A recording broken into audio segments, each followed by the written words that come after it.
just point out the illusion of Russian and Chinese aggression around the world.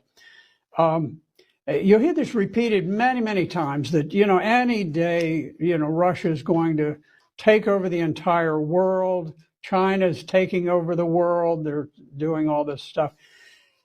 If you look at the number of foreign bases between the U.S. and the U.K., we have about 900 overseas military bases where we have troops stationed in foreign countries.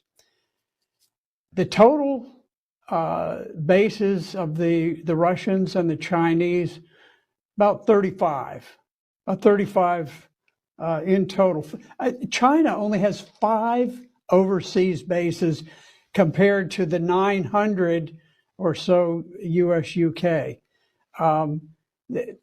We've created this bizarre illusion because the deep state, the war industrial complex, must have enemies. You cannot manufacture weapons when you don't have enemies.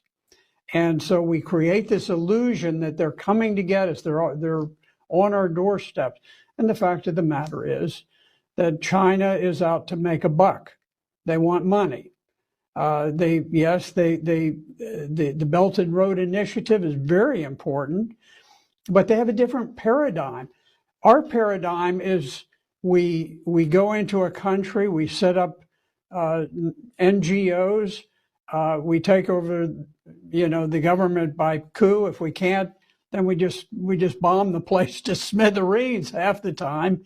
And you compare that with the foreign policy of China, which is you go in, you work with whatever government is there. You're not judgmental, but you make hard business decisions. You make investments. And I think for people who are comparing the foreign aid paradigm of the U.S. and China, they're saying, my likelihood of surviving is much higher if I follow the Chinese paradigm. So we need to just get away from this feeling that we have to constantly be at war with the entire world. You look at us. We've got 5,000, 6,000 miles of ocean separating us from the nearest threats that we perceive. So we probably have less reason to be militaristic than any great nation on earth. And yet here we are. Our budget is, the last I checked, it was as large as the next largest 11 defense budgets of the biggest defense spenders in the world. So we cut a single check to Ukraine that is as big as the entire military budget of Russia for a year. So we need to escape from this illusion that they're out to get us, because they're not out to get us. There is nothing aggressive either in the policy of China or of Russia, and the only aggression is with the U.S., UK, the NATO countries. I look at the history of the wars of the Russian Federation. You have the tiny, tiny war in Georgia.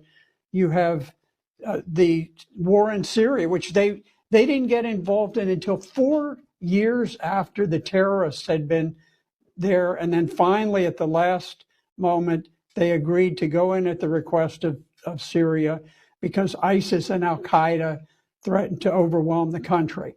Very reluctant, somewhat limited involvement in Syria.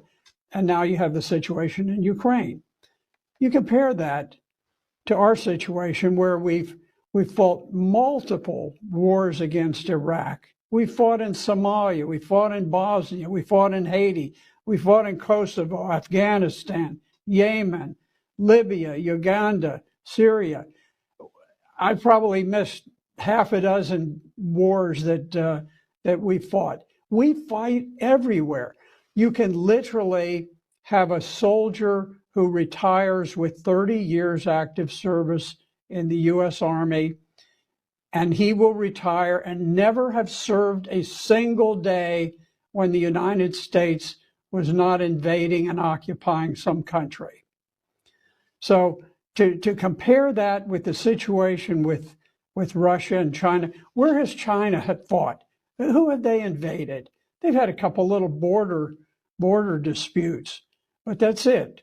They don't invade people. We invade people.